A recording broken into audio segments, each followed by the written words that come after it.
Good morning, buenos días. Let's wait a little bit. I don't know if we have somebody outside. We can ask to everybody to come inside. Thank you. Subo el volumen. El café no ha entrado a mi cuerpo. The coffee is still not kicked in. So.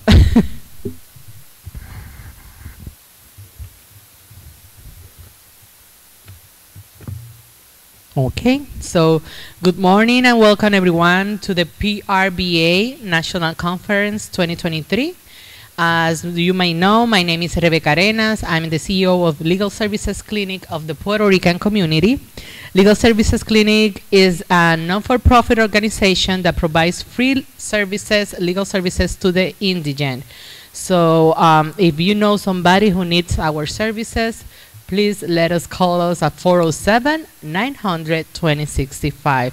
Legal Services Clinic, we are compromised with our commitment. We have a huge commitment with our community. We understand there is a huge need in the legal matter, so we are going to continue providing the services. That's why we are doing this conference, because we want to fundraise to keep providing the services. It's an honor for us to have you here participate on our first national conference, which is an event that we have a lot of pride and we put a lot of effort and work, and we hope that you enjoy every single of the panels. We already had 3 CLE classes yesterday. They was amazing. I think that everybody that is here agree with me on that. And today, this is our first and last CLE of this conference, and it's gonna be amazing too. Please enjoy, and let's bow our heads and let's pray so we can start good. Dear Father who is in heaven, we want to thank you for this day. Thank you for everyone who is here. Lord, please take control of today's agenda. Lord, protect those who are on the way here to come here and join us. And at the end of the day, please bless everyone so they can reach their home safely. May our day be blessed. In Jesus' name, amen. Now, I want to thank our sponsors that they made possible this amazing event. First of all, I want to thank Let Us Claim, our major sponsor. Thank you, Puerto Rico Statehood Council, Laguna Legal, Hispanic Federation, Professional Insurance Experts, Tonelli Law, Forensic Group, La Prensa Orlando, Richport Capital, Dex Imaging, Rocha Financial, Suarez Title, Suarez Mortgage, Suarez Law Group, and Suarez Realty. Everything under one umbrella. And Jefe, I did it good. Then we want to continue. Thank you to Perraiuoli, Latino Justice. Thank you. PRBA of Florida, PRBA of Illinois, National Puerto Rican Agenda, Colegio de Abogados y Abogadas de Puerto Rico, and the Puerto Rican Chamber of Commerce of Central Florida. So I'm gonna let you with Roberto Cruz so he can present the panelists, and our first CLE is Puerto Rico Status Act. Thank you. Thank you, Rebecca, and good morning, everyone. Welcome to this continuing legal education course on the Puerto Rico Status Act, organized by Latino Justice Pearl Deaf and the Legal Services Clinic of the Puerto Rican Bar Association. My name is Roberto Cruz, and I am the managing attorney of the Southeast Regional Office of Latino Justice.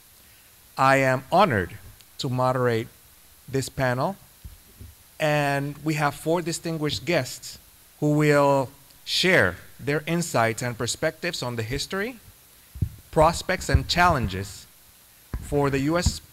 PR Political Status Acts. Our first guest is Professor Edilberto Roman, a professor of law at the Florida International University and an expert on constitutional law, federalism, and Puerto Rico status. He is the author of several books and articles on these topics, including the other American colonies, an international and constitutional law examination of the United States' 19th and 20th century island conquests.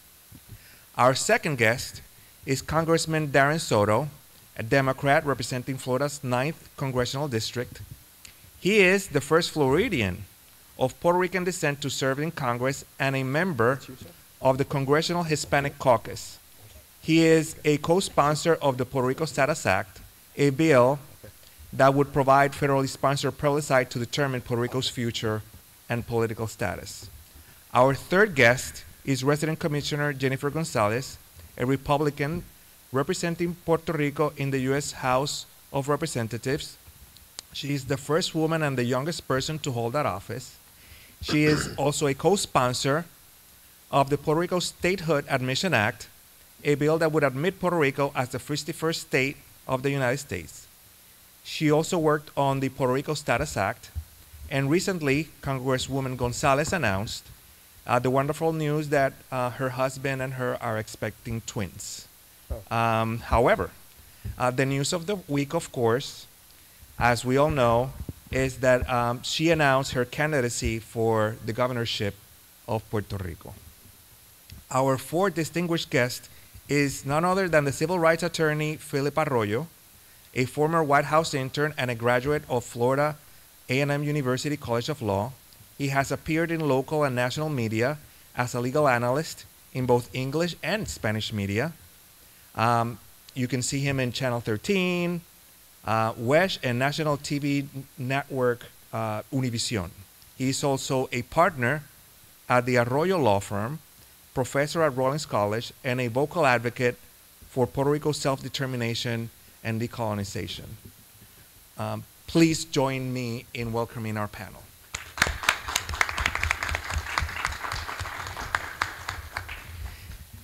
Now, this course consists of two parts. In part one, we will discuss the significance of the Puerto Rico Status Act, its historical and legal context, its implications for Puerto Rico's democracy and economy, and its prospects for passage in Congress. In part two, we will hear stories from our panelists about their personal and professional experience with the U.S. Puerto Rico political status, their motivations and challenges, their visions for Puerto Rico's future. Unfortunately, we're not going to have Congressman Soto visit us in person. We all know that right now in Congress there's an issue with the government shutdown, so he is working hard. However, we do have Congresswoman Gonzalez coming to visit us. She will arrive between 10 and 10:30. We encourage a respectful and constructive dialogue among our panelists and with our audience. We invite you to write down your questions on index cards provided in that table. You have at the index cards, and you do have pencils to write your questions. You can hand them out to our staff during the break, and we will try to address all the questions that are asked to our panelists. If the question is not addressed live, then the panelist reserves the right of responding via email. So please make sure to put on your name and your email address. Thank you for your attention and participation, and let's go ahead and begin with part one with Professor Roman. Thank you. Great. Thank you, thank you. If you folks don't mind, I'm gonna stay here in part because if I stand for over an hour, normally it would get me tired, but last night when I checked in, the valet folks lost my car keys for about 11 hours. So if you saw a car parked in front of the hotel, that was my car, and I didn't know if it was going to be stolen at any minute. So at 2 o'clock in the morning, I was able to get access to my computer and start working on the presentation. So I am literally without sleep, but nevertheless, hopefully it won't show. What I want to do in terms of this presentation, let me time myself because I'm usually a moderator at many of the conferences I attend, because I'm the gray beard of the group usually. So I think I am right now as well, although I'll deny it, Boricua que soy.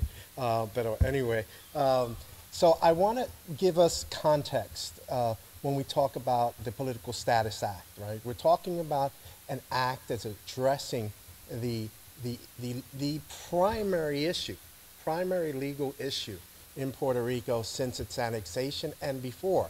And what we're talking about is 125 years of annexation since 1898, when General Miles promised, right, the freedoms and virtues associated with democracy. And as we recall, nothing could have been further from the truth, with initially military governments being installed by the United States. Eventually, right, we had a movement towards something akin, or what I have argued in a couple of books and a host of articles. And by the way, from time to time, I'll make reference to them.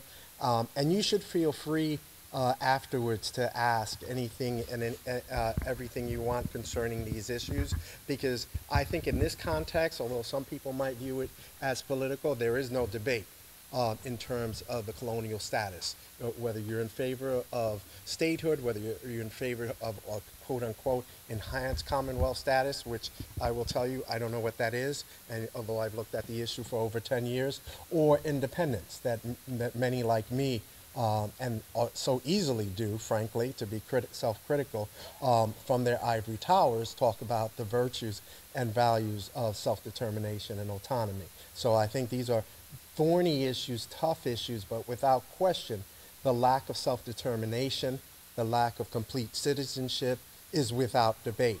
And we saw that from the onset, where we had, if I was going to characterize this, the first political status question, which occurred essentially 45 years after the annexation. In 1943 was the beginning of conversations associated with changing the status of Puerto Rico.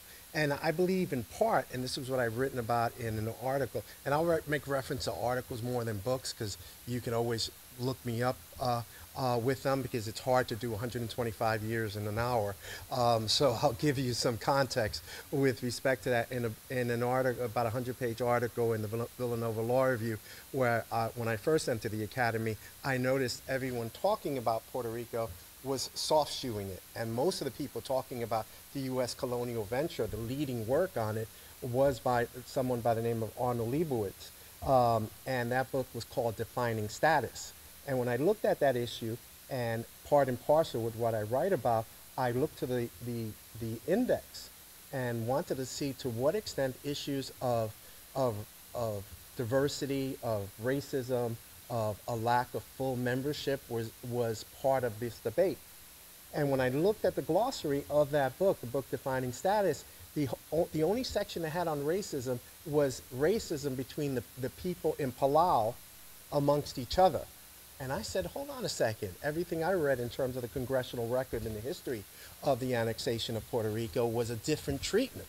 And that's why the United States created the fiction of the incorporation doctrine. And you should feel free to ask me about that, even though I won't be focusing on it now. So they created a euphemism for partial membership, right? Everything from the Jones Act, which created, unlike every other citizen in the United States, a form of statutory as opposed to constitutional citizenship that could be revoked, could be changed, and it helps explain why we have a different status of U.S. citizens in Puerto Rico with not the franchise right, the ability to vote, and the consequences that come with that, including government largesse. So the supporters of statehood have a really strong argument with respect to that in terms of the well-being of the people, and I'm sure that'll come up in the give and take.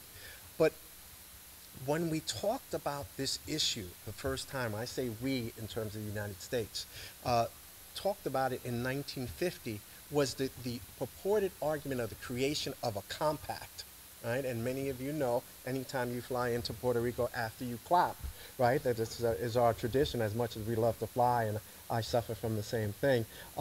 We go to Luis Munoz Marin Airport, and that the first, right, Puerto Rican elected governor looked to create a difference in the status, an enhanced Commonwealth status, a compact, and he argued and advocated for that. But sadly, and this is something that I think we're still going to suffer from. I may be more of a cynic than my colleagues here, and I don't know what the positions will be. We need to look at the laws behind them and the purpose behind the laws. And I believe much of it had to do with international pressure, right? Because remember, at the time, Puerto Rico was changed in terms of its status. There was a movement, a decolonization movement. The 20th century was a decolonization century with the group of 77 independent African states, among others. So it was going to be an irony that the creator, right, of the UN, of the Atlantic Charter, among other, right, international organization, was arguably the largest colonizer in the world, particularly after the decolonization efforts. So in part, 1952 was the creation of the Commonwealth status, and we look at it by looking at the laws, Public Law 600, that was essentially created, and in the language of it, it was a referendum where the people of Puerto Rico would determine if they wished to organize, quote unquote, their own government pursuant to a constitution of their own choosing. That sounds to me like self-determination. It sounds to me like freedom, right? Freedom either in terms of an independent country or full incorporation into the United States. Well, not so much, all right? And this is the story of Puerto Rico and the United States. Not so much, okay? Because we look at Public Law 600 in the language, right? After the referendum to suggest that people are going to pick the choice, their status choice of their own choosing, there was a caveat. There were two important ones, and there's always these caveats. And sadly, I believe, and I hope to be wrong with respect to this, I think we'll see some of these caveats raise their ugly head. And today we're going to call it the Senate. But that's my cynicism associated with it. Because in Public Law 600, it specifically said that after Puerto Rico adopted a constitution, the President of the United States would transmit it to Congress, quote, if the President found that such constitution conformed with applicable provisions of this act, of this law. So ultimately, the president would be able to decide whether it was worthy to move forward. And more importantly, particularly for those who are, and we see one of the sponsors who are at least in the other room, I saw a pro-statehood banner. There was a specific reference in Public Law 600 to the issue of statehood. Because remember, we are talking about a difference, right? A difference in the treatment, whereas in the incorporation doctrine associated with the mainland, those lands, although filled with indigenous people and Mexican people among others, was viewed as not inhabited, right? And that was part of manifest destiny and the racism associated with it. With Alaska, it was strategically important, right? And in part, government might be able to argue it wasn't the government that did it, right? There's a whole lot of history with respect to missionaries and other efforts, but it was critically important in terms of our world position to take Hawaii, and it wasn't viewed, notwithstanding the people there, as inhabited. Same thing for Alaska. Strategic importance because of oil and the increased influence the United States was going to have, right, in that part of the world. But notice what happened with Puerto Rico and all of the post-Spanish American War acquisitions. They were viewed as others, as something different. And you can go to the congressional record. Among the works I've done on it is that article, Empire Forgotten, and another article called the alien citizen paradox that goes into the history and the comparisons of the treatment of the people. Whereas in the movement West, it was the settler citizen doctrine. People would take land and it was theirs. Doesn't matter if there was of another nation, right? The indigenous people, be it Cherokee or otherwise. With respect to Puerto Rico, Guam, and the Philippines, we would have references of flat-nosed, thick-lipped, right, mongrels, literally in the congressional record, as justification not to fully incorporate. And despite that language from half a century earlier, around 1898, much of that demeaning, right, subordinate viewpoint was still in the law because You say compact, you say Commonwealth status, but look what happens. The president decides whether it's worthy to go to Congress, and the law itself specifically said the bill that enacted Public Law 600, this bill does not commit the Congress either expressly or by implication to enact statehood legislation for Puerto Rico in the future. So it ruled it out. It basically ruled out. It is a classic demonstration of the mother country, the colonial power, with respect to that. Notwithstanding that, we still had various efforts to seek, right, to ask of the mother country, can we be members, right? And even in the Commonwealth, right, the creation of the Commonwealth status under Public Law 600, it was very little debate, because it was posed as a yes or no referendum. Either you stay in a pure colonial status, or you go with this newfound lexicon in international parlance, and frankly, U.S. parlance, legal parlance. What is a Commonwealth status? Is it an enhanced status? You know that debate's been going on up until recently within Puerto Rico in terms of this. So after the vote was yes, in 1952, the Puerto Rican Constitution and the Commonwealth of Puerto Rico was created. For years after that, after this purported, right, grant of autonomy, or at least perceived to be autonomy, the actual status of Puerto Rico remained unclear. And typically, throughout that time, anytime the people of Puerto Rico or Puerto Rican leaders within the United States raised these issues, the typical response by the U.S., the colonial power, was to do what? Let's hold, right, a commission. Let's investigate, right? Let's look at what happens. And I hate to say it, I've been in school for a long time, but it doesn't take me 75 years to determine a legal question, let alone a question where basically 4 million people are left in a less than equal status in terms of either being autonomous to decide their own future as an independent country, or to be fully incorporated into the United States as a state. So what was the change shortly thereafter? In the 1990s, after some movements within Puerto Rico, was one of many efforts at plebiscites, all right, as referendum, local votes to decide the future of Puerto Rico. And we should recall that in each of those contexts, and we may have some debate with respect to the 2022 or now 2023 Political Status Act, which we'll see if it gets to be law. I say it won't. We have the people of Puerto Rico asking, basically begging the mother country to decide its future. Okay, so in this context, in 1989, before the 93 plebiscite, the three political parties that are diametrically opposed, right? We have the pro-independence movement, pro-statehood movement, and pro-commonwealth or enhanced commonwealth. It changes depending on the time. And forgive me if anyone here is a big devotee or advocate of it. We should continue to talk about it, and feel free to question me about it. Look at what, and I think it's emblematic, and it's the beautiful emblem of our flag and the government. It is the lamb, right? It is the lamb on its knees. And for many of us, it's empowering in terms of the religious reference, but it's also indicative, right, of our subordinate status, right, of begging, right? Because what did the three parties do in 1989? It asked President Bush and Congress to enact legislation that would guarantee that the will of people, once expressed, shall be implemented. Now think of that, right?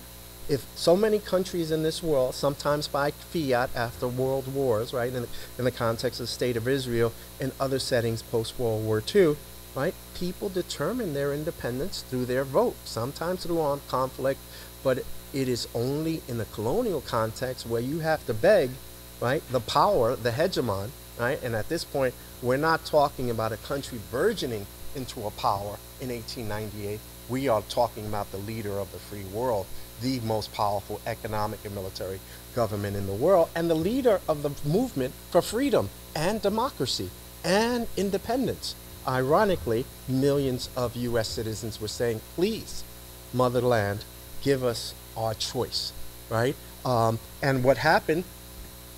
Nothing, right? Nothing. What did the United States have to do, including the Bush administration as well as Congress? They had to investigate the issue. They had to have a commission with respect to the issue. Eventually, congressional inaction resulted in the Puerto Rican legislature passing legislation on a non-binding plebiscite. The Puerto Rican legislature in 1994 again pleaded for congressional action by adopting what was known as Concurrent Resolution 62, which once again asked, this time, the 104th Congress, if quote, if unwilling to accede to and implement the definition of Commonwealth from the 1993 plebiscite ballot, to tell us, to state, quote, the specific status alternatives that it is willing, again, Congress, right, the mother country, to accept. Inaction. Nothing result. Remember, these were local referenda seeking to request some form of autonomy. The response was always, let's investigate, let's look into it. From time to time, we would see presidential members of the presidency, usually in lame duck session, often right before their elections, much like President Bush did, the first Bush, to mention statehood, that the people of Puerto Rico should be able to decide their future. I personally think those efforts were more to get the Latino vote, right, in the U.S. than anything else, but we can have debate with respect to that. 1998, all right, the last locally organized plebiscite in Puerto Rico took hold in 1998, and the status quo option, Commonwealth, received less than 0.06% of the total vote, all right?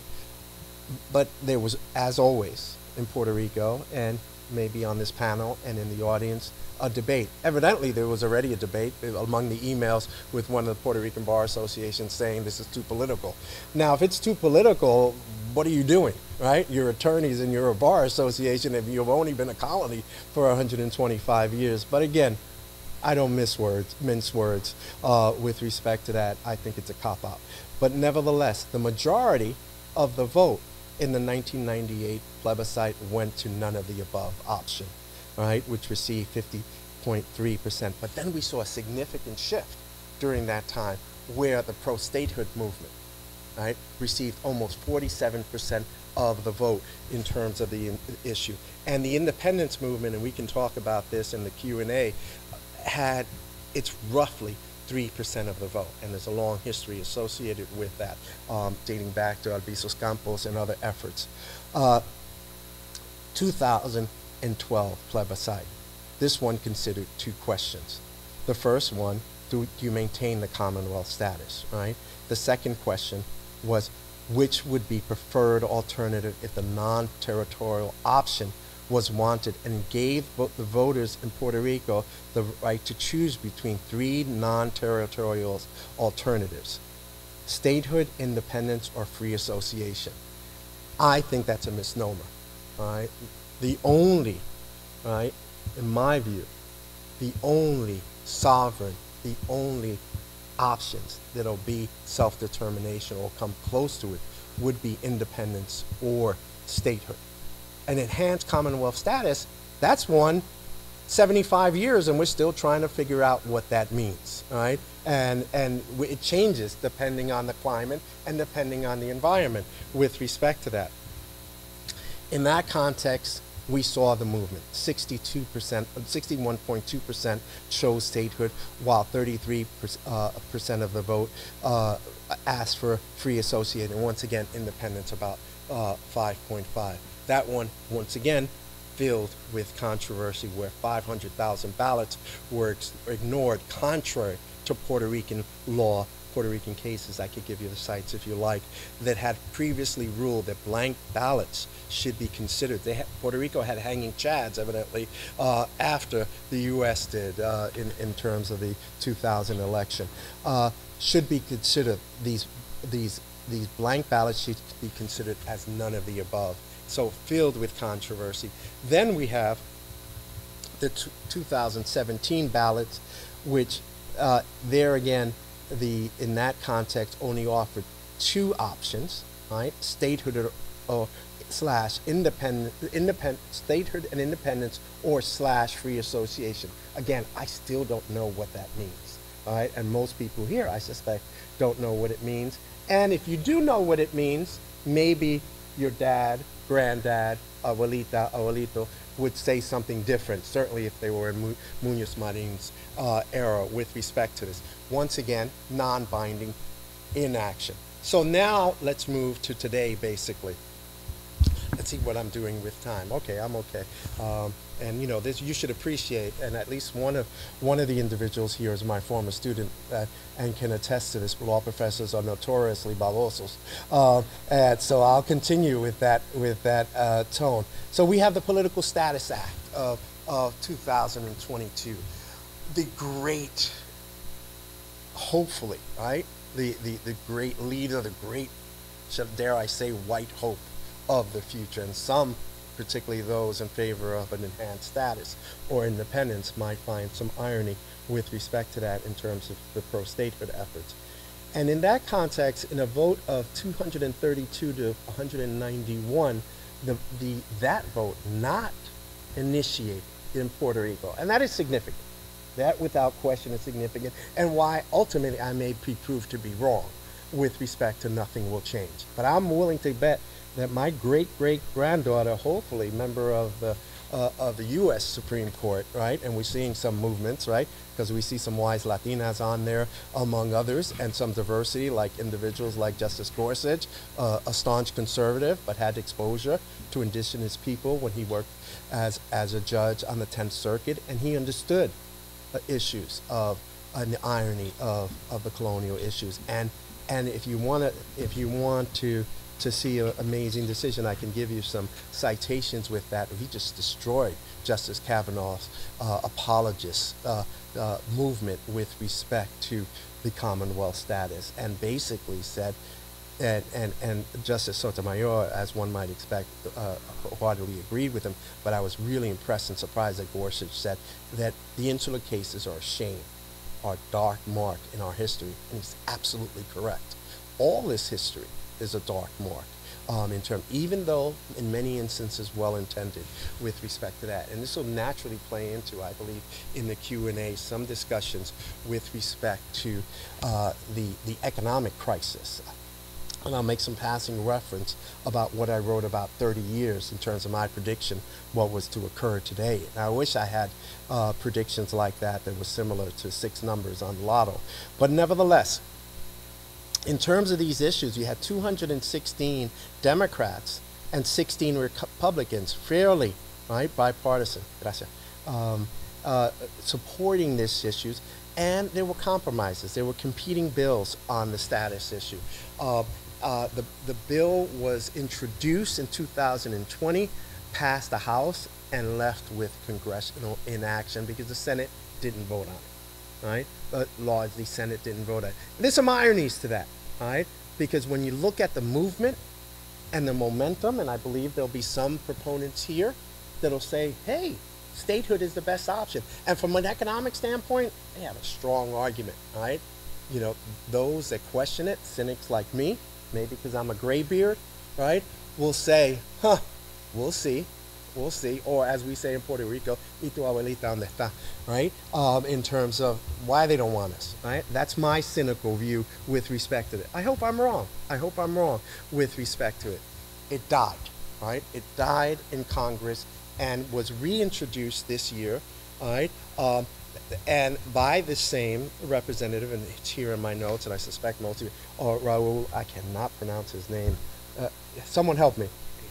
All right, wonderful, I appreciate it. All right, Democrat from Arizona, he reintroduced the bill, and this time had support from a senatorial leader, right, a Republican with respect to, because remember, when we're looking at historically, pro-statehood positions have been associated with more conservative Republican stances. So you would think there would be momentum to have the 51st state to be at least, right, a maroon state, right? People call Florida, all right, a purple state. It's not purple, it's bright red. All right, but that's again my own cynical view with respect to this. And here we have a bill that's before Congress that purportedly would have a plebiscite in a month. November 5th was to resolve the political status issue and to request that whatever the vote of the people of Puerto Rico, and that's going to be a subject of debate that I was asked to discuss, that's part of this bill. Who are the people of Puerto Rico? Are we that live here?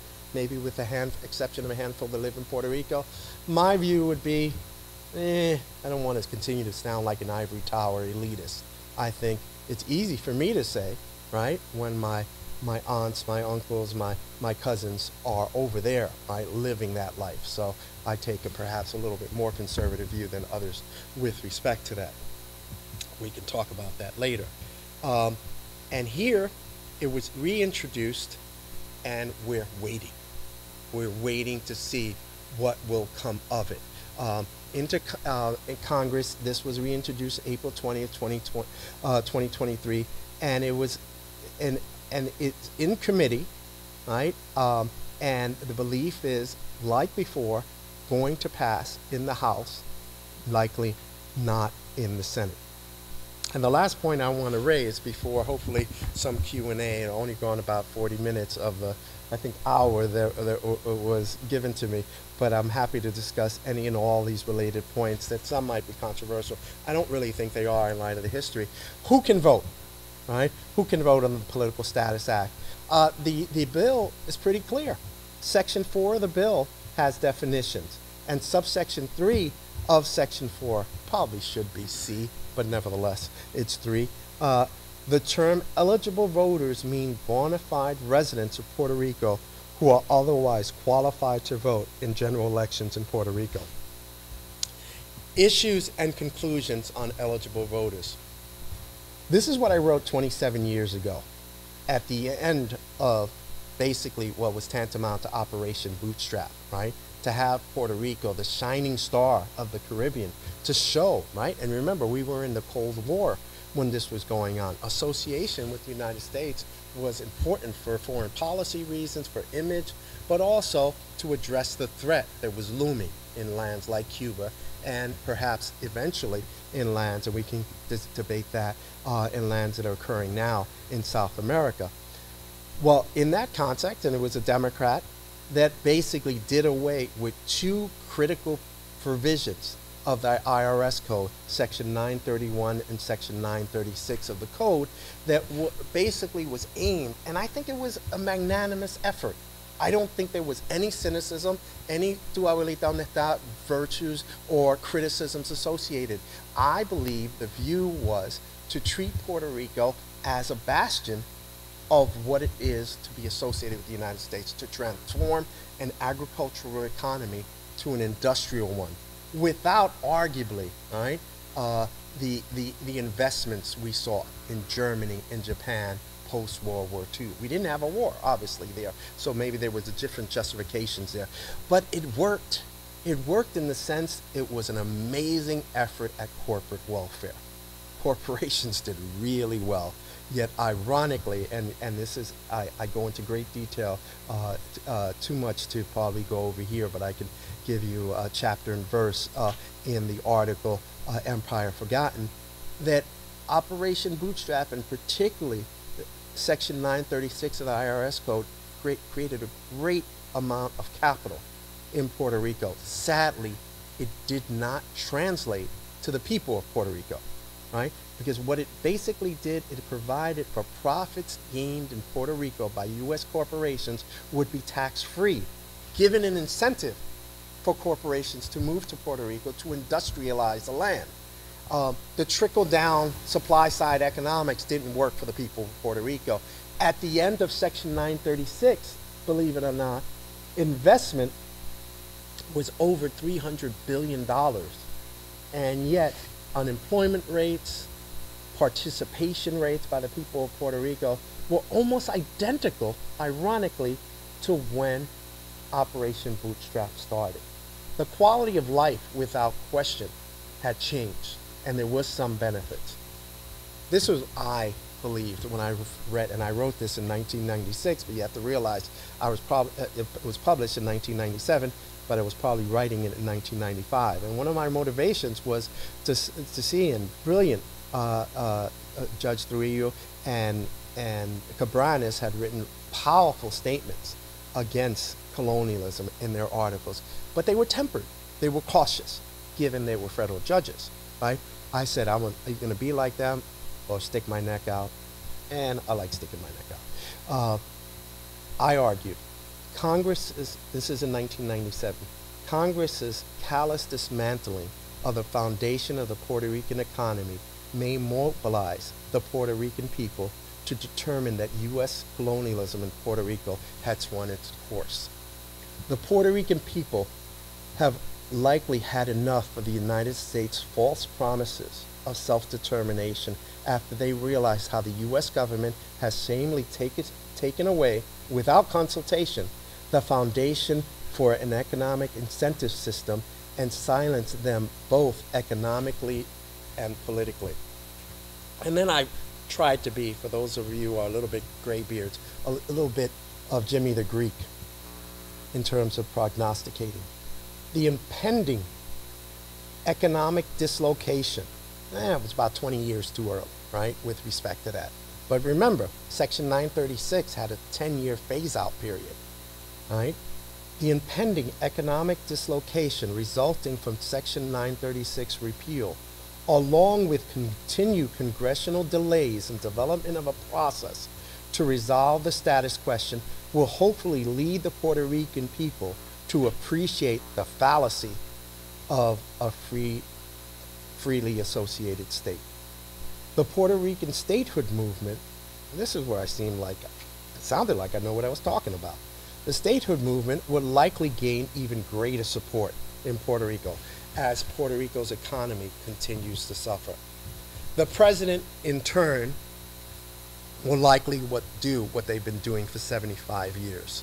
Will once again call for congressional hearings, and nothing will change. I'll leave it there and hopefully leave us room for a lively discussion.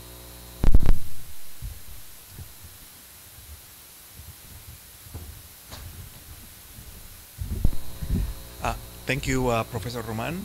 Now, at this juncture, what we're going to do is we're going to start with questions for our two panelists. Remember, you have an index card that has been provided to you. In the index card, you will have the instructions on how to prepare your question. Please include your name and your email address. Your question, we will make an effort to answer it today live. If not, then the panelists reserve the right to respond to it via email. Now, you will have someone from our staff come to your table and get your question, and we will give them to our distinguished panelists so they can answer your query. Now, before we begin, I just wanted to recognize members of the Centro de Periodismo Investigativo who are here with us. Thank you again for coming to this national convention. We definitely appreciate your attendance. And the first question is tied to their participation in the insular cases.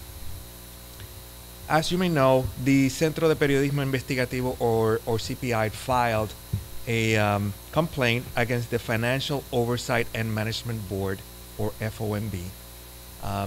Their efforts were to make sure that our government was transparent, and they filed their complaint in the U.S. District Court for the District of Puerto Rico. The case got appealed to the First Circuit, and it went all the way to the U.S. Supreme Court, and it was reviewed and analyzed by our U.S. Supreme Court, and Professor Roman just went and talked a little bit about some of the reactions from our Supreme Court justices on the matter of the insular cases. So the question for this panel: as we explore the issue of self-determination.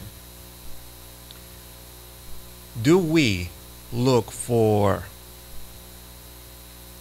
a judicial solution through the insular cases, or is the solution more political? And do we need to go to Congress or to a legislative body to get a response regarding this issue? So I leave it to the panelists to respond. Okay, please. I'm going to try this microphone. Everybody hear me? ¿Cómo está todo el mundo? ¿Se tomaron el cafecito? Okay, muy bien. So I've always believed, as a former statehooder, I worked under the Fortuño administration. I was a strong statehood supporter until I realized the truth behind the status question in Puerto Rico, which I believe was designed by the United States government.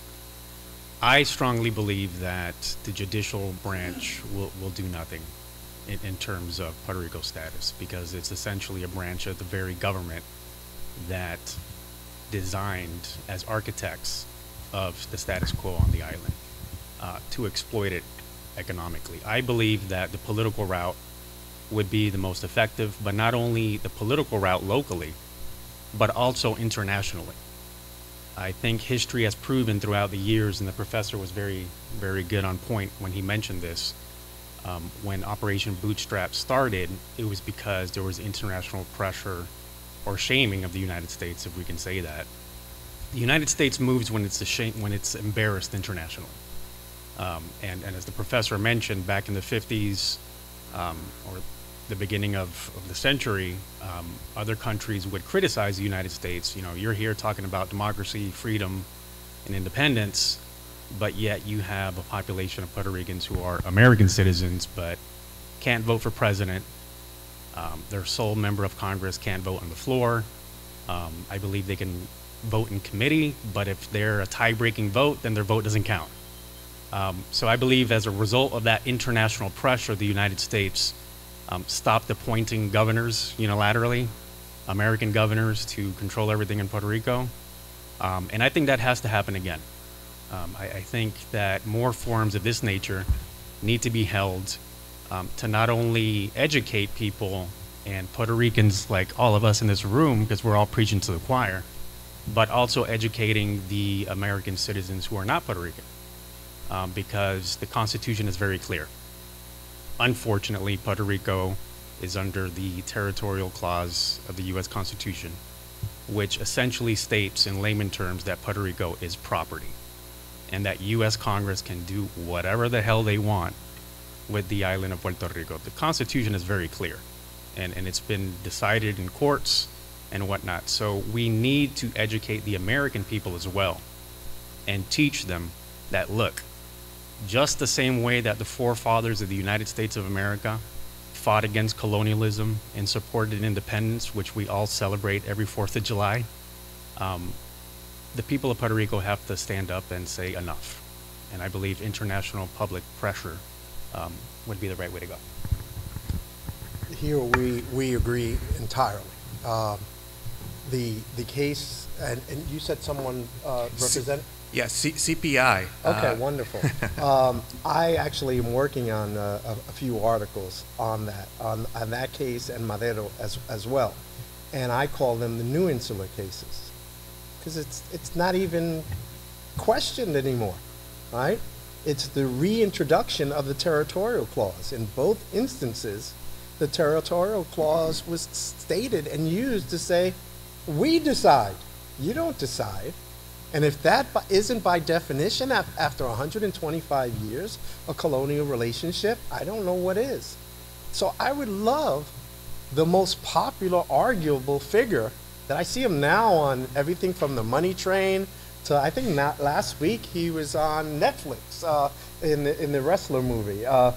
He's amazing. I wish Bad Bunny would make some of the songs he did against Rosselló and others and talk about, imagine he spent 2 minutes at the beginning of every concert talking about, right? And it could be pro-statehood. I'm not, but he could be, because it has its virtues. I'm not going to deny it.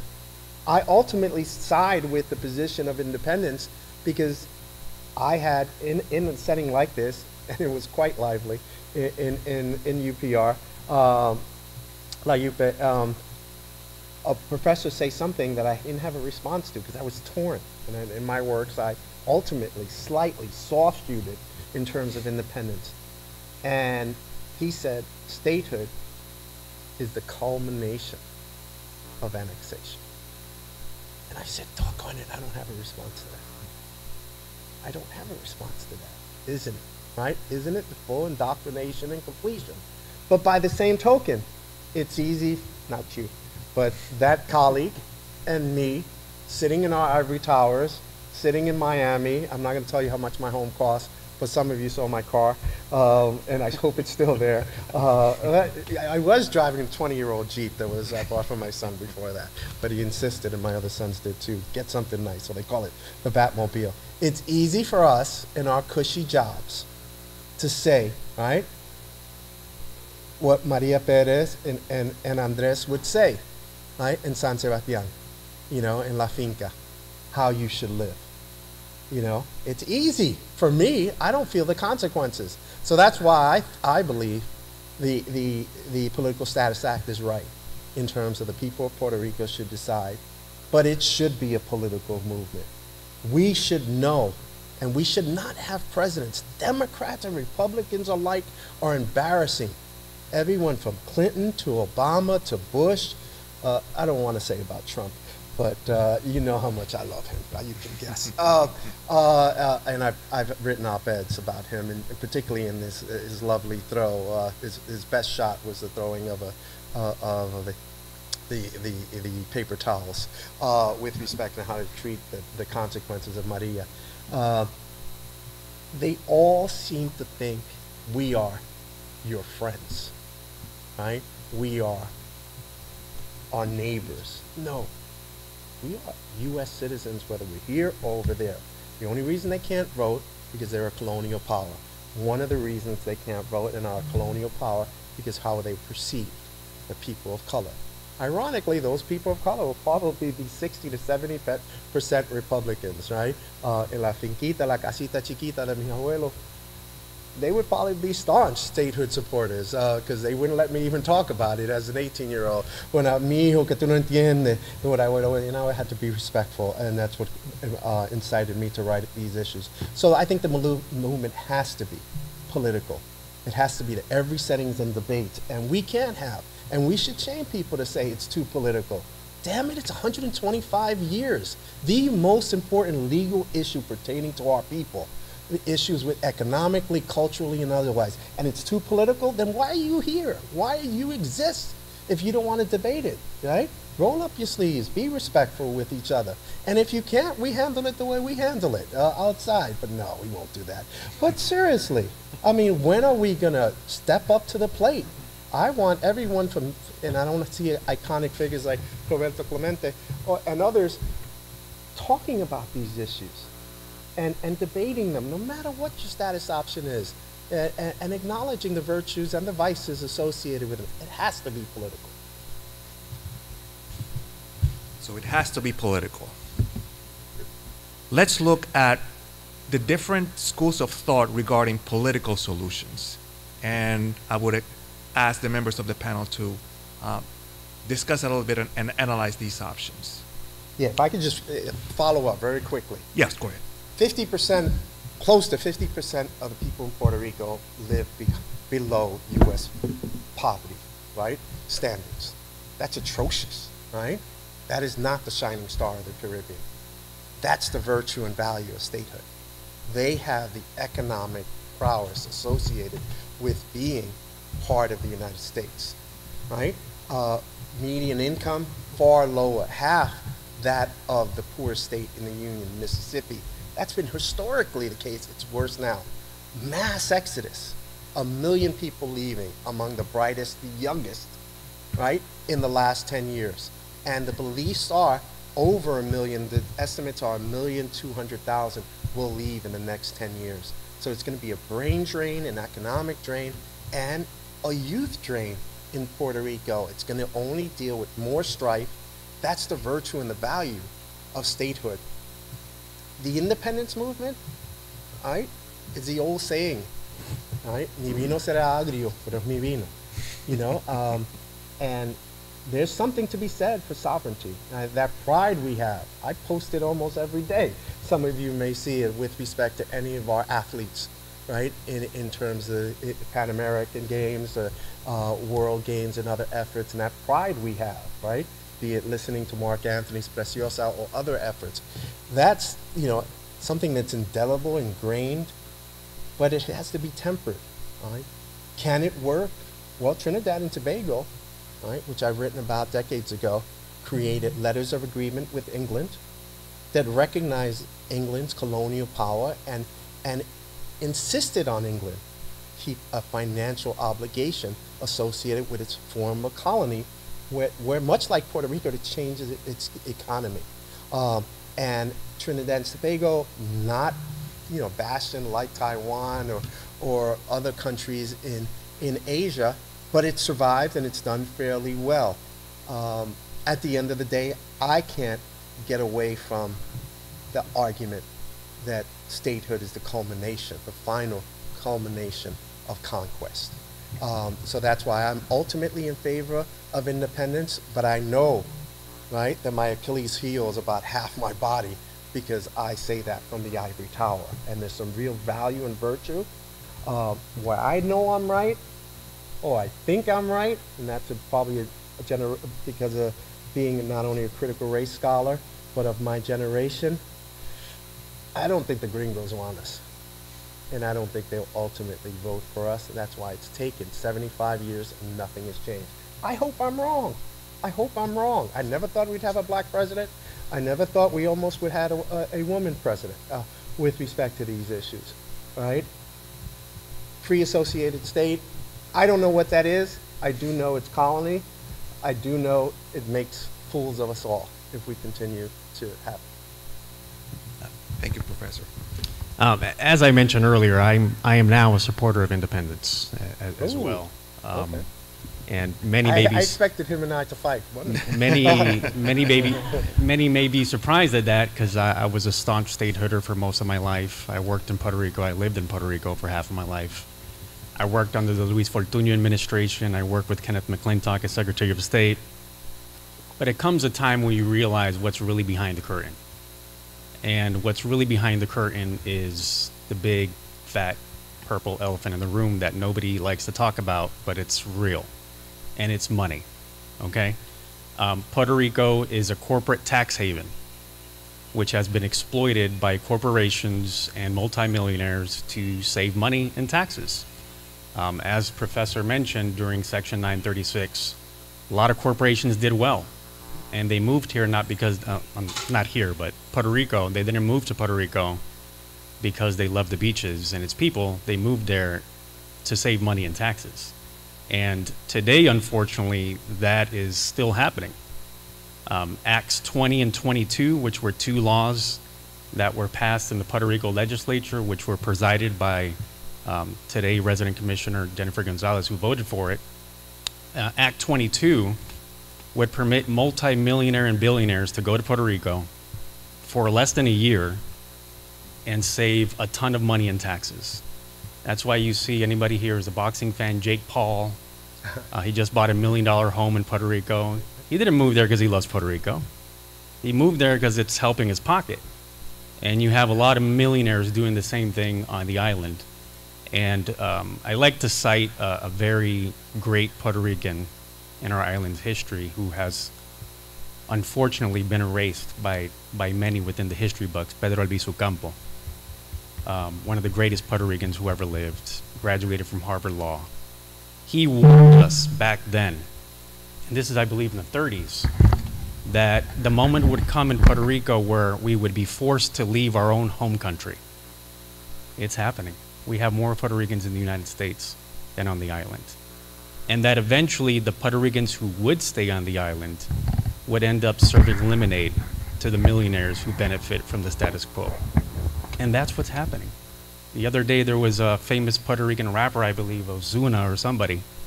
He put a bid in for a property, $1 million property. They gave it to the billionaire gringo over him. So the very prophetic words of Pedro Albizu Campo remain true today. And as a statehooder, I remember I was, president of the Young Democrats in Puerto Rico, worked with Kenneth McClintock, lobbied in Congress for statehood, but I realized that members of Congress didn't really care. The members of Congress who actually supported it were to attract Puerto Rican votes in their home districts. The majority of them, that's their position. And I think it's important that in addition to having these type of conversations in these forums, we have to address the elephant in the room. Yes, statehood is an issue, independence is an option, free association, which I agree with the professor, I have no idea what is. But it's a lot more than just the status issues. I think the status issues are designed to distract the Puerto Rican people, to keep them fighting among themselves. And it's been very effective. For over a century, Puerto Ricans, this is a very hot topic issue. Families are divided, arguments break out at the dinner table. And those who designed the status quo, which is the US government, were very smart in crafting the status quo to keep us divided. Today, I believe there's like 5 or 6 parties now. So while they keep us divided, those who benefit from the status quo are laughing the entire way back to the bank. And I think it's time to expose that in US Congress. If you look at many of the people who support statehood, you look at their donations, they receive donations from statehood leaders on the island. It's available online. But one thing I noticed when I was an advocate for statehood in Puerto Rico is that you would see presidential candidates go to the island to fundraise. And you would see members of Congress going to the island to fundraise. And I was always like, wait a minute, well, why are they coming to Puerto Rico to fundraise when over 40% or 50% live under poverty? They weren't going to ask donations to the people of Puerto Rico. They were going to ask donations for the US corporations on the island who dodge legally corporate taxes in order to perpetuate the status quo. So you may see members of Congress on the floor of the House say, on the floor of the US Congress House say, I support statehood, equality, democracy. But we all know the name of the game in Congress. You run for Congress, your donors own you. And those corporations who benefit from the status quo on the island have made sure that the issue does not go down to a final vote in the Senate. And I'll close with this, at least for this question. I was an intern in the White House. I worked with Joe Biden when he was vice president. And there was an event, there was like 50 interns, and there was a Q&A. And at that time I raised my hand. This was in 2012, before the election and before the plebiscite. Raised my hand and I said, Mr. Vice President, I won't be able to vote for you. I want to do this just for the camera. Yeah. No, just for the camera. Yeah. We're going to argue. I said, Mr. Vice President, I won't be able to vote for you. And I'll never forget, he looked at me and he said, what, are you a Republican? I'm like, no, I'm a Democrat. But, and I explained to him, Puerto Ricans are US citizens, we can't vote, we don't have any representation in Congress. And I'll never forget, the word he used was, wow, Puerto Rico's status has always been bizarre. But if the people vote for it in November, I assure you that Barack Obama and this administration are going to respect the will of the Puerto Rico, and we're going to make Puerto Rico a state. And they carried him away. 5 months later, the elections came. Obama won the re-election. I helped in that campaign.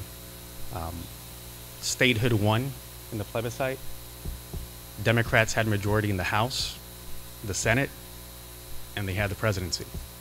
It passed the House, the Puerto Rico status bill, but for some mysterious reason, Harry Reid from the US Senate let it die. And again, I would submit to you that the US corporations in Puerto Rico, they call the shots. And just ask yourself, and I'm not bashing statehood, it would be hypocritical of me to criticize political status that I used to support. I believe it's a valid, legitimate option, and independence is too. I think they're the only 2 legitimate options. The status quo cannot be the option. I think that's something that we all agree on, or at least everybody here in this room. But we have to expose the money behind the colony. And I'll close with this. Sorry for extending myself, but there's three layers of obstacles in Puerto Rico in terms of status, which I would submit none of those layers have been peeled. The first layer is the cultural identity. You ask any Puerto Rican on the island, ¿tú eres gringo? ¿Te sientes americano o te sientes puertorriqueño? De ellos van a decir, yo soy orgullosamente puertorriqueño. That's undeniable. It's undeniable. That's one layer that is going to be an obstacle for many people to assimilate to the American, to become a state. Although there's a lot of support for statehood. The second layer is the political layer. Can we honestly look at each other today and agree that Republicans will support Puerto Rico becoming a 51st state in today's political climate? It's not going to happen. And there's only 6 co-sponsors to the bill right now, with a Republican majority in the House. I don't want to sound pessimist, but this bill is most likely going to die. I believe if you go online and look at websites like Government Watch, they predict the success of potential bills. I think they give it like a 15% chance that this bill is going to pass. 15%. And then finally, which I've already talked about, the corporate tax haven layer. So those are 3 layers, 3 obstacles that haven't even been peeled back. And I think that the most important layer and the main reason there's no traction in U.S. Congress is the corporate tax haven in Puerto Rico, which was designed by the very United States. So, I mean, we have to keep exposing the money in politics. We have to address Citizens United, one of the darkest U.S. Supreme Court decisions in U.S. history, where the Supreme Court basically said there can be unlimited campaign spending in elections, which caused Barack Obama, the first president, to criticize a U.S. Supreme Court during his State of the Union based on that specific decision. So statehood is a legitimate option. People support it, but I believe that I always compare it to Puerto Ricans who support statehood getting on their knee and proposing to the United States for marriage. And the United States says, yes, yes, I'm going to marry you. As long as the people vote for it, I'm going to marry you. And the people that have voted for statehood twice, even though I support independence, I recognize, and I disagree with some people on the left that say they try to delegitimize those votes. I think people voted for statehood. But the United States didn't show up to the altar. They're the runaway bride. And they just don't want to make it happen. And I think that's the reality. Thank you, Attorney Arroyo. I'm going to give the 2 panelists a moment to read the questions that have been asked by the audience and select the one that you want to respond to. And in the meantime, I'm going to preface the next question for the panel members in this way. We have in the audience people from New York, Philadelphia, Florida, and Puerto Rico. I myself have lived in Florida for the past 20 years, and it still stings when somebody says that I'm from the diaspora. I'm like, wait a minute, I'm from Puerto Rico. No, you've been here for 20 years. You're a member of the diaspora. And it being included in the conversation of political solutions for the question of self-determination has always been an issue, I'm sure, amongst friends and amongst family members. So the question is that right now we have 2 schools of thought. One that says that the response to the self-determination question must come from the residents of the archipelago, that there should be a constitutional convention issued by the Puerto Rico legislature, and that would be the true process for self-determination. The other schools of thought say, well, that's all well and good. However, the power resides in the U.S. Congress. So the only true viable solution would be through a congressional act. So my question to the panel members is, if we're looking for a political solution, how would we negotiate these political waters? we educate. I mean, it's the key to everything. And you mentioned it a little while ago, and your comments were poignant. And I would want to mention, I love the reference to Jake Paul. That's the new Operation Bootstrap. That's not government sponsored, it's billionaire sponsored. Dare I say, I don't think it'll happen in light of the New York decision, but we might see. I mean, I was recently in Arecibo for a conference there, and if you look at Arecibo, there are very few places in the world I think are as beautiful in terms of the landscape. And you have lechoneras, tire shops, and other places, and the Walmart there that has amazing. It's got a better view probably than anywhere in San Diego or other picturesque places in the world. I think 50 years from now, more likely, or 100 years from now, more likely to see Trump Tower or Jake Paul Tower in Arecibo than we will see you know, a majority people of color member of the court, or, yeah, I think Gorsuch could fall within that category because of his exposure. When I say diversity, I mean it in a broad sense, exposure to these issues. I think the only way to do it is to confront, debate, and to have, and call on people. You know, it took the killing of, you know, 3 little girls in a church in the South. You know, it took the courage, you know, of a woman not to get up. You know, it took the unbelievable power, and I recently posted this on a couple of sites of Lily Till to show her the destruction, you know, utter annihilation of her son Emmett Till, to change the character, the hearts and minds of the people. And that's the only way we do it.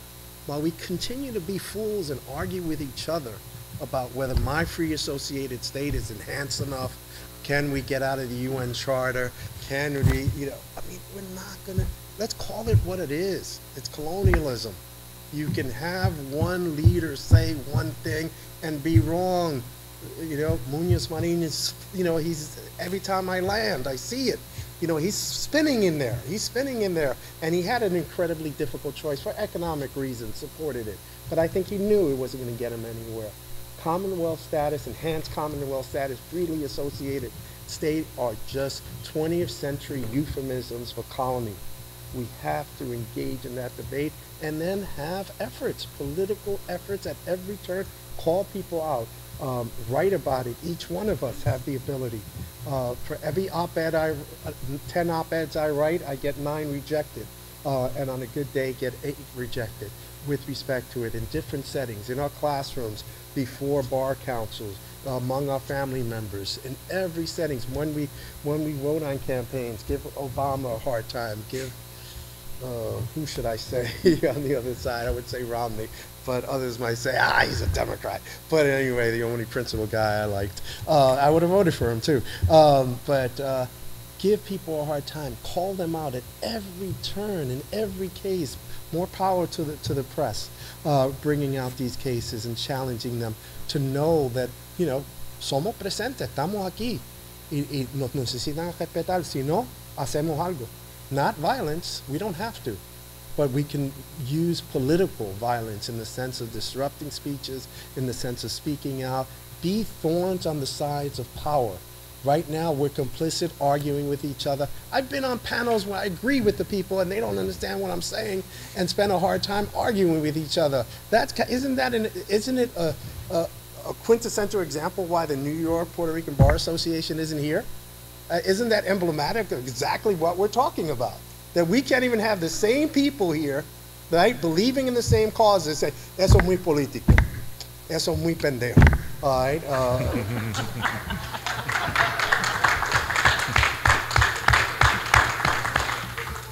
Well, thank you, Professor Roman.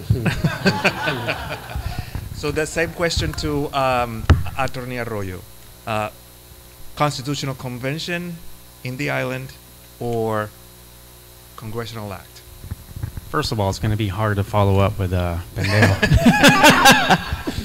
So that's a good question. I think that it goes back to the famous phrase, the definition of insanity is doing the same thing over and over again and expecting a different result. Obviously, the congressional route hasn't worked. I've already discussed the money behind Congress. Unfortunately, corporations control Congress. You know, if you run for Congress and you're elected, you got to do what your donors say. And if you don't, then those donors are going to get somebody to challenge you in a primary, and you're done. So is that democracy? You'll need another forum for that. That's going to take like an entire day to talk about. But I believe a constitutional assembly may be the next step. It's something that's been done here in the United States. In 1776, a Continental Congress was put together, delegates were voted for, and they decided the history, the route and the future of this great country. And let me just mention, being pro-independence doesn't mean that you're anti-American. And I think that's something that's been demonized over the years, especially in the 1950s and 1960s, through the U.S. government's illegal and anti-human rights crusade to use mass surveillance against people who supported independence, demonized them as terrorists or commies. And this is the same government who had an FBI file on Martin Luther King and called him a commie as well. So I think that you can be in support of independence, but also be friendly to the United States. And I'm one of those people. You know, this is a great country. It's sovereign. It's free. It's independent. And the independence movement in Puerto Rico throughout history has mirrored that movement. After the Ponce Massacre, which was sort of parallel to the Boston Massacre, and the fight for independence and sovereignty, there's a lot of parallels with a U.S. history. So I believe the Constitutional Convention may be something that we may want to try, because clearly everything that's been done for the past almost century, more than a century, hasn't worked. Thank you. And have you selected already a question that you want to? Some touched already on you want to take this one? I'll take this one. I think there's one here that somebody asked, the current Puerto Rico Status Act defines free association as, quote, sovereignty and free association. Should the language be changed to independence and free association to not confuse the people of Puerto Rico? I agree with whoever asked that question. I agree that if you're going to use the word sovereignty, it can't be, I'm going to try to match up with your pendejo. It can't be half-ass, okay? Sovereignty is full sovereignty, you know, free, completely independent country, and it can have a relationship with the United States, a friendly relationship in association with the United States. And just as he mentioned, Trinidad Tobago, when they broke off from England, they came to an agreement, economic agreements, and that's something that can be done between Puerto Rico and the United States. And to further answer that question, I think the term sovereignty and free association is just another attempt to promulgate the status quo. It's confusing. And make no mistake, it's designed to be confusing. Because right now the status quo is Estado Libre Asociado, free associated state. Puerto Rico isn't free, it's not a state, it's associated, but what does that even mean? And it's designed to keep us fighting among themselves. So I think that language, it's specifically sovereignty and free association, was purposely put there. There's no coincidence behind that. So yes, I agree it should read independence and free association, which my good friend Juan Dalmau, who became the first pro-independence governor to earn 14% of the vote in the past elections. Now, I just want to highlight the significance of that. Okay, you're talking about an independence movement that has been demonized for over a century, and the data, the electoral data, is showing a drastic increase for supporters for independence and decrease in supporters of statehood. If you look at since Fortuño's election, I believe he won with over 51% of the vote. Ricky Rosselló, when he got elected, his support went down to like 39%. Mind you, because there was other parties, but from going from 51% down to 39% is something that we may want to look at. I think there's a shift where the people of Puerto Rico, and I believe technology has a lot to do with it, because now everybody has information at their fingertips. I think the people of Puerto Rico are finally realizing You know, we've been lied to for so many decades. We're going to stand up. We're not going to be lied to anymore. And they're looking at other parties. They're looking at other leaders. So the fact that Juan Dalmau received 14% of the Puerto Rican vote was historic. And I project that that increase from the left is going to continue. Yeah. I don't think there's some young faces here. Other than those very young faces, we're not going to see it. Ironically, you have two speakers here, much to my surprise, both supporters of independence. The likelihood is that is only going to support statehood. Commonwealth status could be demonized, but in international parlance, this relates to the last question about the removal of Puerto Rico from the UN non-self-governing list. I think that's well and good, but U.S. exceptionalism is just that, and its power is, you know, unchallenged as it pertains to an institution that it's created by the United States. It's housed in the United States. You can call it a sovereign land in New York, but it's part of New York City. And, you know, we'll have pressure, economic and otherwise. Maybe there'll be a new commission, right, that will examine these issues and willing to debate it a bit further to relieve the pressure. Maybe a new term, right? I think there is an intellectual one that I learned about not too long ago, the repurposism movement, to repurpose the insular cases. All they did is remove the blatantly racist comment with equally insulting paternalistic comments of supporting culture, of supporting the people's views, of wanting to wave their flag and at the same time be part of the United States. Ironically, and this is a power, the genius of U.S. colonialism. It might have been happenstance, or it might have been a brilliance that I'm unable to fathom, to create a legal lexicon in international parlance that would not only confuse the international community, it would confuse the very subjects of colonialism for the next 100 years to debate what the heck are we. We're still talking about that, and we refuse to reject, right? The colonial status that is Commonwealth status, freely associated state, enhanced associated state. I think one I read is radical statehood ism, if that's even a term. I don't see it changing, sadly.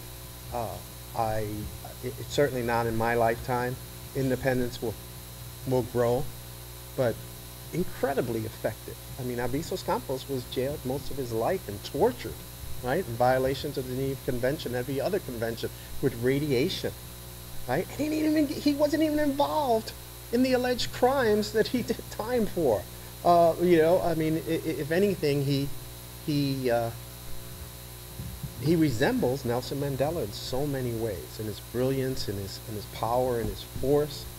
But he didn't have is a mobilized, right, group. And look at how difficult it was, right, for Afrikaners, South African, excuse me, not Afrikaners, to, you know, to address the debates, you know, the ANC versus the Zulu. I mean, they had at least, right, the strife we had in Puerto Rico, but in their context it was violent.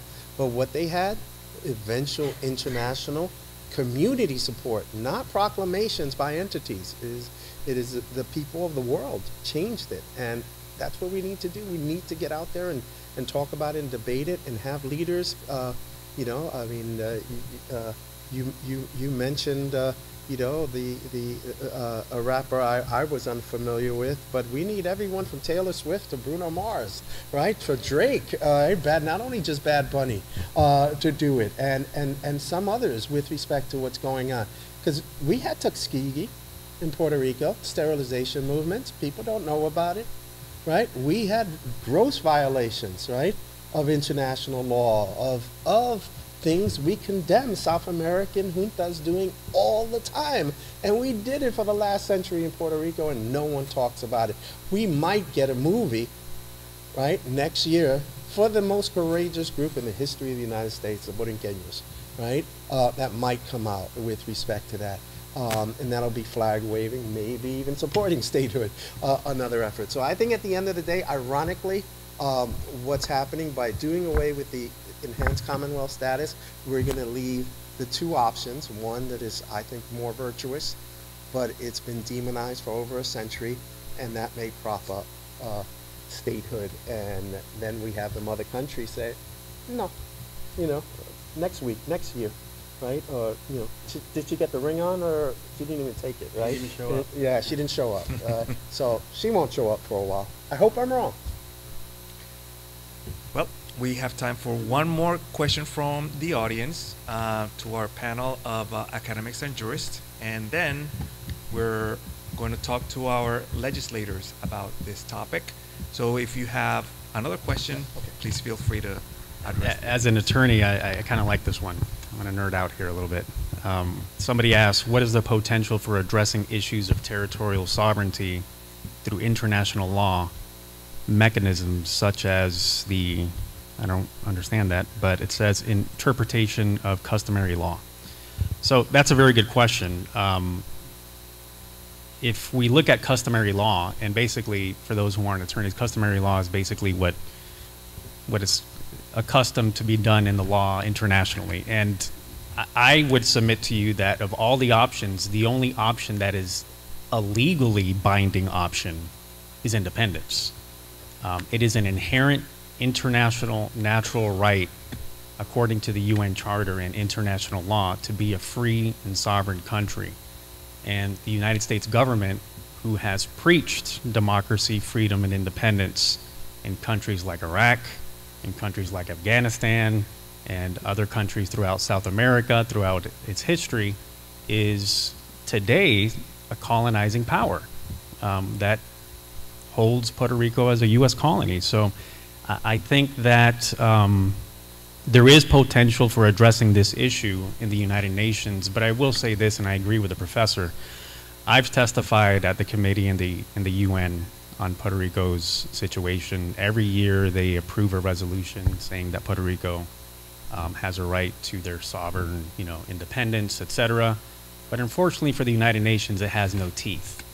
And I think that in the debate of international law, that's a great frustration, not only with Puerto Rico, but with other countries throughout the world, such as Palestine and the whole Israel situation. The UN has no teeth, and like you said, it's housed in the United States. It's created by the United States. So I don't see much progress within the UN, but I do believe there may be progress if we find a way, which I myself don't know, but hopefully we can find a way to expose this reality internationally, which is something that Abiso Campo tried to do, visiting other countries. But I think we as a people have to expose this with national media, international media, continue to hold these events. And if you support statehood, that's great. That's a legitimate option. And if you support independence, even better in my view. But I think the only two legitimate options is independence or statehood. But statehood is not a right. It's not a legal right. It is an aspirational goal. You could argue that the right to vote and representation is a legal right, but the only option that has legal footing, firm legal foundation, is the inherent right to be a free country. So I would continue to urge statehood supporters to continue doing what they're doing, independent supporters to continue doing what they're doing, because we have to force the conversation in DC. But while we force the conversation in DC, we need to call out those congressmen who, behind closed doors, which I witnessed many times, would say, oh yeah, Puerto Rico's situation is unfair, that's a travesty. But then for some reason they would go down to the floor of the US House and they would say something totally the opposite. So I think we need to hold them accountable and pull back the curtain a lot more as to what's really happening in Puerto Rico. Well said.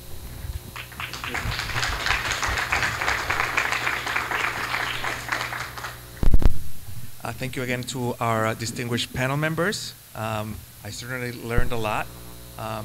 It's interesting that we are talking about Puerto Rico status in English, but I heard some Spanish words said, so that's good too. That was a slip. That was a slip. I don't know what you're talking about.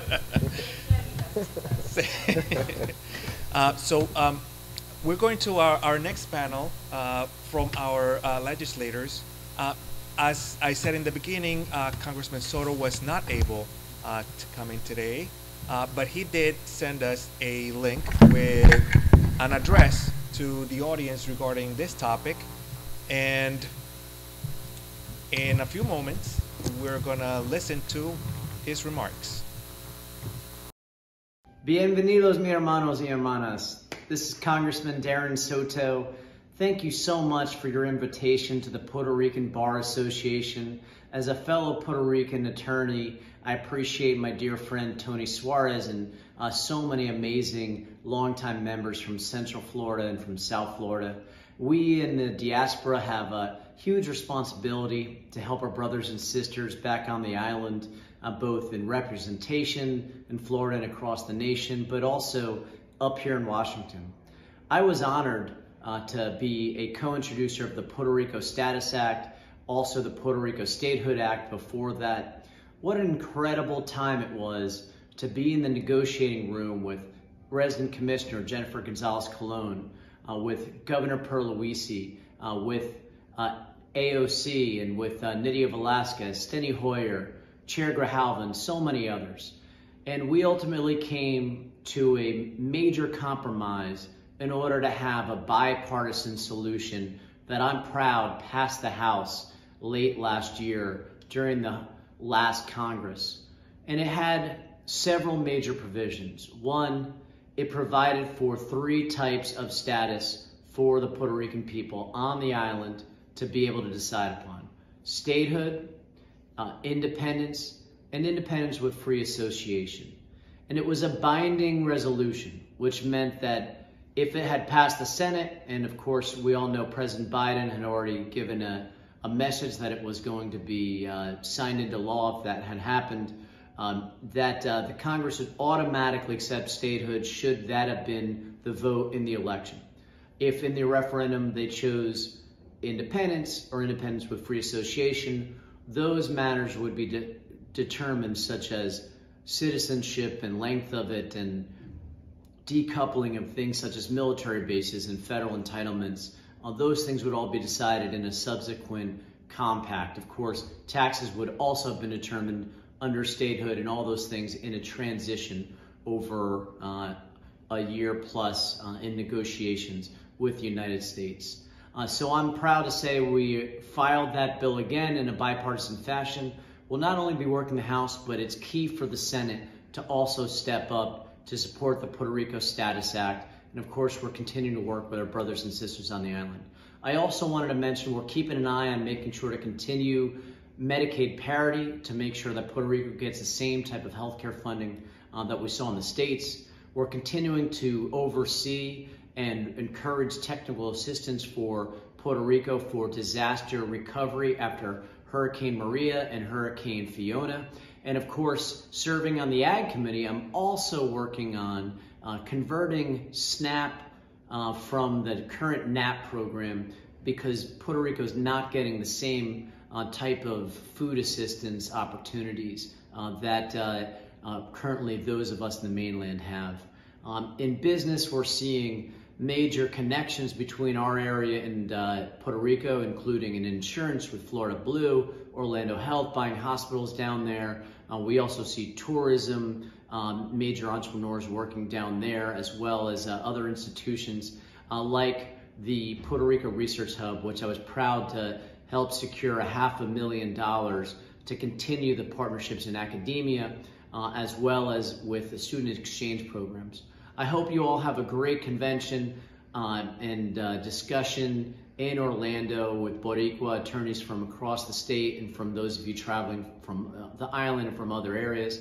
Unfortunately, I couldn't be there in person because there is a looming potential government shutdown, but note that I will be continuing to do everything I can to keep the government open and ensure both Florida, Puerto Rico and the rest of the nation has a government that will continue to preserve the American people. Gracias por esta oportunidad y yo espero una conversación muy suerte. Thank Congressman Soto for his work and his wisdom.